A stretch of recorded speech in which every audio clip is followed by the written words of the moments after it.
પંચાળાના ગોવિંદભાઈ અને મોરારભાઈ જુનાગઢ આવ્યા સ્વામી પાસે અને ગુણાતીતાનંદ સ્વામીના દર્શન કર્યા. પછી સ્વામીએ બંને ભક્તોને વાત કરી કે તમે સત્સંગમાં અતિ દ્રઢ થઈને રહેજો અને સત્સંગને તમારા અંતરમાં અતિ દ્રઢ થઈને રાખજો. પછી સ્વામીએ કીધું કે તમે ઓણની સાલ ઋણો વેપાર કરતા નહીં.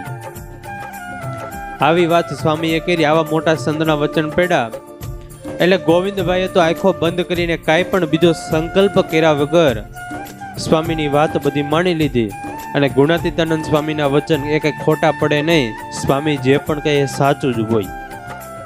એટલે એને નક્કી કર્યું કે આપણે ઓણસાલ ઋણો વેપાર કરવો નથી.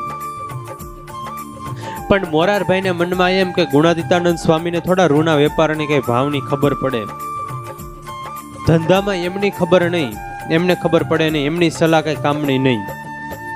એ તો ખાલી માળા ફેરવવાનું જાણે, એમની દ્રષ્ટિ ધંધામાં પહોંચે નહીં. એટલે મોરારભાઈએ તો ઋણો વેપાર કર્યો અને એ સમયમાં એને ઋણો વેપાર કર્યો ને 11,000 કોરીનું નુકસાન થયું. 11,000 કોરી એટલે આજના લાખો રૂપિયા થાય. એ સમયમાં એને નુકસાની ભોગવી. શા માટે?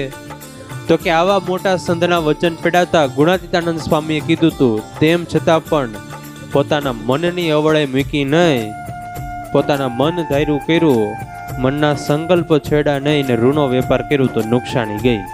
અને એની બદલે સામે ગોવિંદભાઈ હતા, એને નુકસાની ન ગઈ ને એ ફાવી ગયા, નુકસાનીમાંથી બચી ગયા.